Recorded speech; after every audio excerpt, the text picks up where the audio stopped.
that we have conference champions getting those first round buys. Now, I understand it's not a super popular opinion, but you have to make those conference championship games mean something, right? And what they're talking about is not taking them out, taking them out of the playoffs, but giving them those auto spots, auto bids, but not auto buys. And I think at that point we're going to get some situations that I've seen pointed out where potentially Oregon doesn't play anybody in the Big Ten championship game, right? Because they've already locked up a spot. They're the number one team in the nation. Penn State, for instance, what do they have to lose? They're going to make it this year in the Big Ten championship game, and you just get a bunch of scrubs playing. When you're playing for a bye, you have these games that actually mean something. You have these games where everyone's going to go all out. And sure, maybe it gives a team like Arizona State that extra bye week. And I think Arizona State played like they deserved one, honestly. Boise State, that extra bye week, and they weren't the 3 seed, no doubt in my mind. But, this is just one of those things that I think you kind of have to say, okay, it's fine.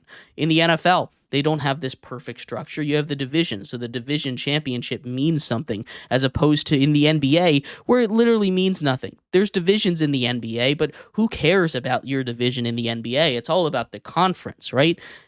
And I'm worried that in college football, if they get rid of that, if they get rid of if they get rid of that auto bye going to the conference champions, the top 4 conference champions, that is just going to ruin those conference championship games, and we're not going to get any kind of meaningful games anymore. And then we're going to slowly start to phase out the conferences, and it's just going to be some mega blob, and the whole sport of college football is going to change, not necessarily for the better.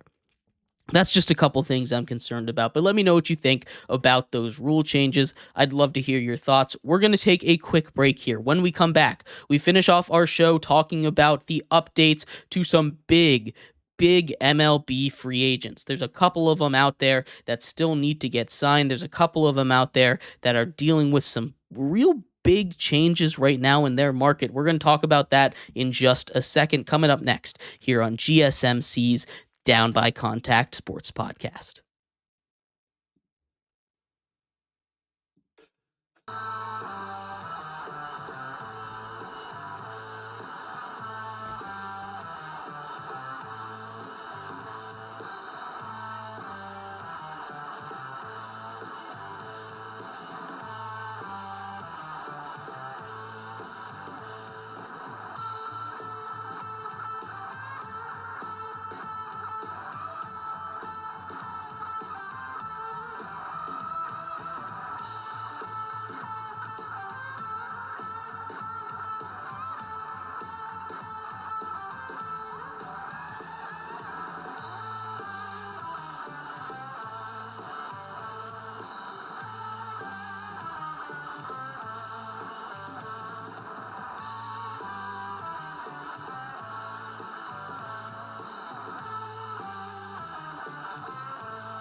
Welcome back to GSMC's Down by Contact Sports Podcast. I am your host, Jeremy Lapidus. Today is Thursday, January 16th. If you were just tuning in, we just finished going over the big potential rule changes that are going on in college football as the winter meetings are about to take place. In this segment, we turn our attention to some MLB free agent news. A couple big guys, infielders, still out there on the market, and Pete Alonso and Alex Bregman. I want to talk a little bit about where they might end up and what the news surrounding them is currently. But before we get into that, remember, if you would like to be an even bigger part of the show than you already are, all you need to do is go to gsmcpodcast.net.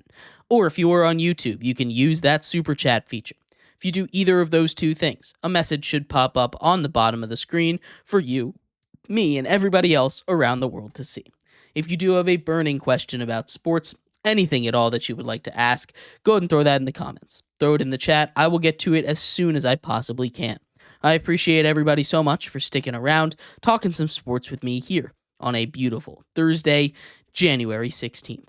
but like I was saying, we are going to get into our fifth and final segment of the show today, talking a little bit about the updates for Pete Alonso and Alex Bregman. Two of the big names that are still out there, some of the top 10 free agents heading into the offseason, and probably the top two that are still out there, at least as when it comes to position players. We talked about Roki Sasaki yesterday, the big free agent pitcher coming out of Japan, but I wanted to pay attention to some of the two big names that are still in the free agent market for the position players. Pete Alonso is one of those guys that I think is a very interesting case. There's a couple teams out there that are interested in getting his services.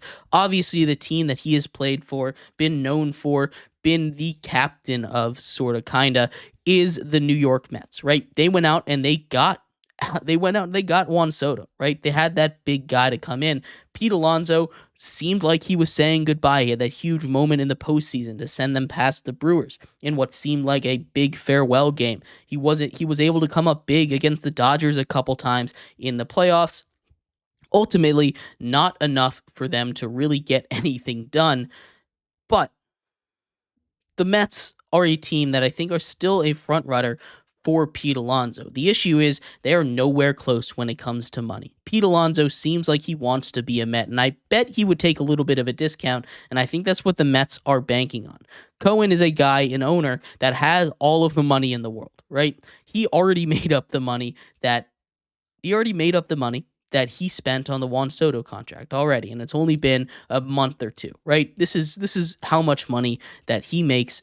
See, that's how much money he makes. He makes it very quickly. So Pete Alonso getting the money isn't really that much of an issue. I think they're just negotiating against basically nobody. The Blue Jays are a team that are expected to still be on the mix for Pete Alonso, but they're still in the mix for literally everyone. There's not a single guy out there that has any kind of huge name that the Blue Jays are not really in on, right? Obviously, they're still one of the finalists for Roki Sasaki. They're one of the finalists for Pete Alonso. They're one of the finalists, as we'll talk about, for Alex Bregman. They're one of the finalists for Anthony Santander. They're in the market. They're trying to spend money. They're trying to lure a guy to Toronto to play alongside Bo Bichette and Vladimir Guerrero Jr. I just don't see how Pete Alonso fits next to a guy like Vladdy, because Vlad Guerrero Jr. is their first baseman. Now, you could have them switch off DH and first base. I heard a couple rumblings of potentially moving Vlad Guerrero Jr. to third base. Don't really know how that would go. He's not really an elite defender with his glove, and I don't know if you want him playing the hot corner over there, but that's something that is a possibility from what I have heard. Not really something that, again, I think is probably going to happen, but this seems like just a waited out kind of clock. Get the Mets to raise the offer enough where Pete Alonso is happy, and he should return to the New York Mets, because I don't really see another team unless someone comes in as a surprise bidder and really goes out and gets the services of Pete Alonso. All the other teams that really desperately needed a first baseman are out of the market right now. When it comes to Alex Bregman, I think this one is a little more interesting because he's a guy that's a little more pursued by a couple more teams, right? Obviously, we just mentioned it. The Blue Jays are in on everyone. If you can get him to go play third base, that would be great. And he is a third baseman by nature. The Tigers are another team in Detroit that are very much in on Alex Bregman. They're a team that recently has started to put some pressure on what was the leader in the clubhouse in the Boston Red Sox for him as a team that might potentially swoop in recent days and hours. The Tigers are a team, obviously, that went on that hot streak, ended up making it to the playoffs, winning a playoff series, advancing in a round. They have need at third base, adding a guy like Alex Bregman to help push him over the top. A team I haven't heard in conversations in the Washington Nationals. They need a third baseman. Maybe they're thinking of going young. They haven't spent a lot of money in this offseason. Maybe they go out and get a guy either through trade like Nolan Arenado, or they try at the last second and try and convince Alex Bregman to come in. I think that might be a mistake, though. But the leader in the clubhouse has been the Boston Red Sox, and it will be the Boston Red Sox for quite some time. And the reason that this one in particular is such an interesting one when it comes to Alex Bregman going to the Red Sox is because their best player, the Red Sox best offensive player, is Rafael Devers, and he is a third baseman as well. He is a Gold Glove third baseman as well. Same thing with Alex Bregman, right? So you have two guys that play the same position. The Red Sox are thinking of moving Alex Bregman over to second base, and that is a really interesting discussion because it's a little different moving a player from shortstop to third base. But when you're moving a guy from shortstop to second base or third base to second base, you are switching sides at that point, right? Which is why you don't see too many lefty righty switches. You have that up the middle throw. This is just the way that it is in baseball. It's more advantageous. You got the glove. It's just you see a lot more lefty second basemen than you do lefty shortstops, right?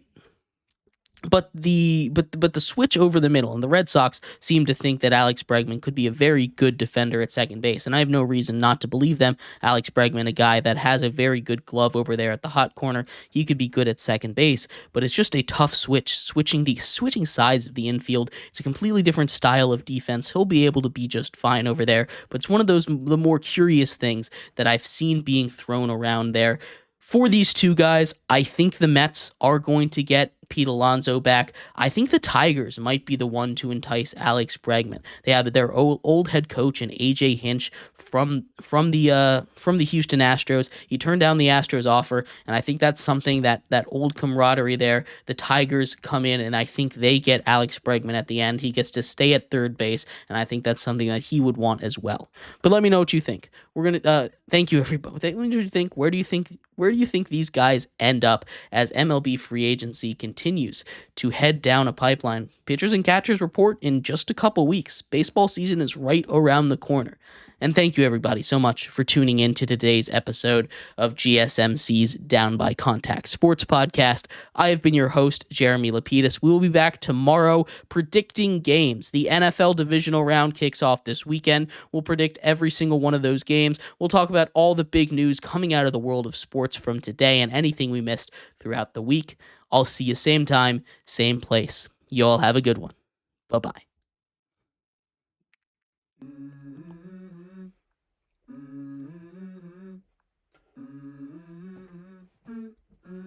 Let's go. I wake up to a little bit of drool on my pillow, feel like it's gonna be a bad day. Yeah, I'm tired of shit, and the coffee ain't hit yet. Damn, ain't that great. I don't wanna go.